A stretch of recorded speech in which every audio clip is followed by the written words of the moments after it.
일본의 오컬트를 얘기하려면 전설의 최고 음향사인 아베노 세이메이를 빼놓을 수 없죠. 그에 대한 이야기를 고문원의 자료만을 토대로 해서 알려드리겠습니다.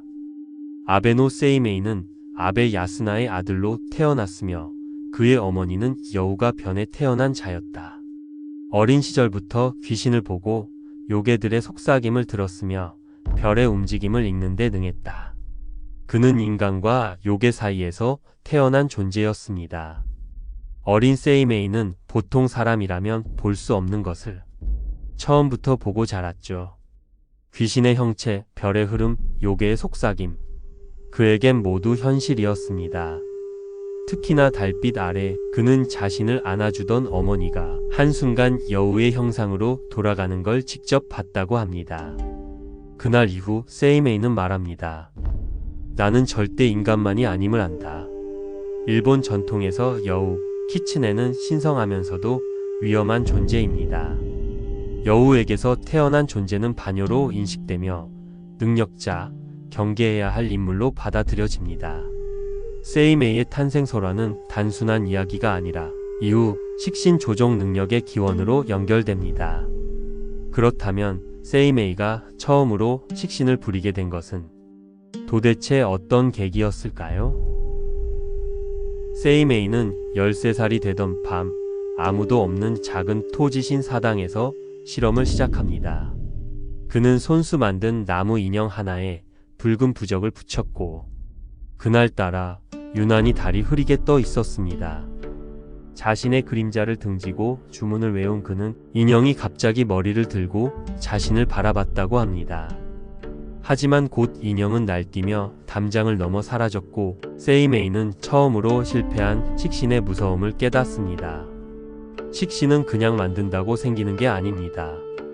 시간, 의식, 정렬된 기운이 필요하죠. 자신의 그림자에서 생명을 떼어 넣는 것이 식신술입니다. 이는 매우 상징적인 주술이죠. 세이메이의 식신 실험은 처음에는 실패였습니다. 이 실패가 훗날 제어 방식으로 바뀝니다. 그 사건이 있고 몇 년이 흐른 어느 날 중납원의 저택에서 매일 밤 등불이 꺼지고 여인의 신음소리가 들리자 세이메이는 식신을 보내 귀신의 형상을 목격하게 했다.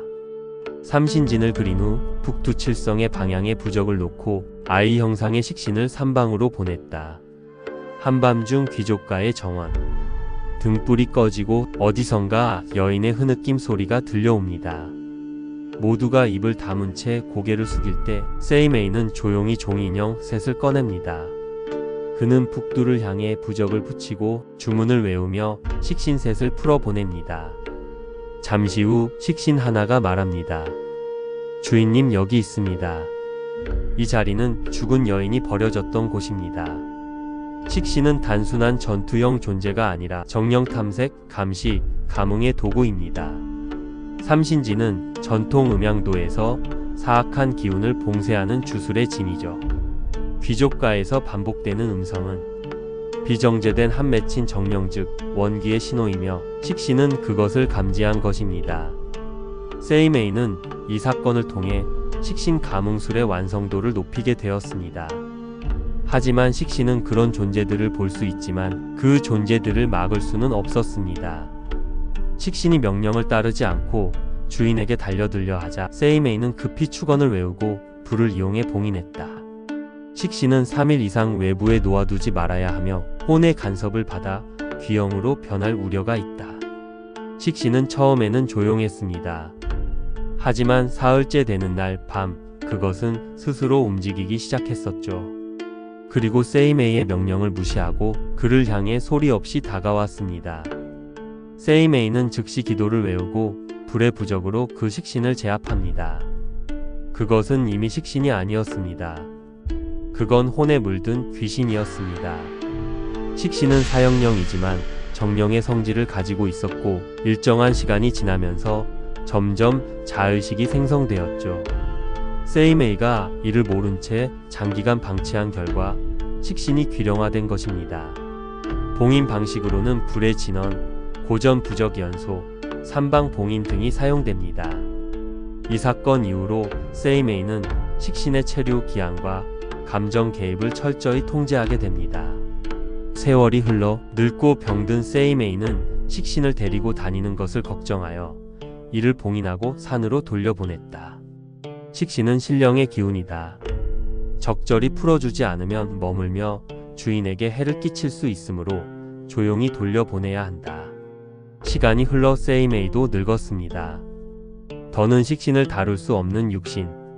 그는 마지막으로 남은 식신을 불러 말합니다. 그동안 나를 지켜줘서 고맙다. 이제 내가 갈 차례다.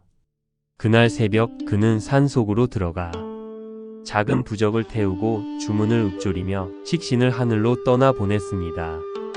현재 전해지는 문헌에서 식신은 사역되는 영적 존재지만 주인과 정을 나누는 존재로도 묘사됩니다. 고령의 세이메이가 식신을 떠나 보낸 것은 기술적 포기가 아니라 정령에 대한 해방을 의미합니다. 이 장면은 음양사라는 직업의 고독, 책임, 경계성을 보여주는 정점이죠.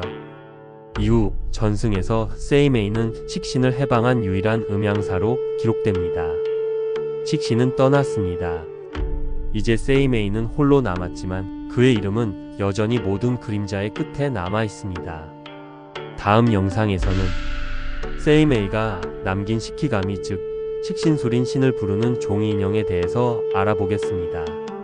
구독과 좋아요의 숫자가 많아지면 식신 소환 의식의 절차를 알려드리겠습니다. 동방의 금기 아베노 세이메이의 술법 제1장 1화였습니다. 감사합니다.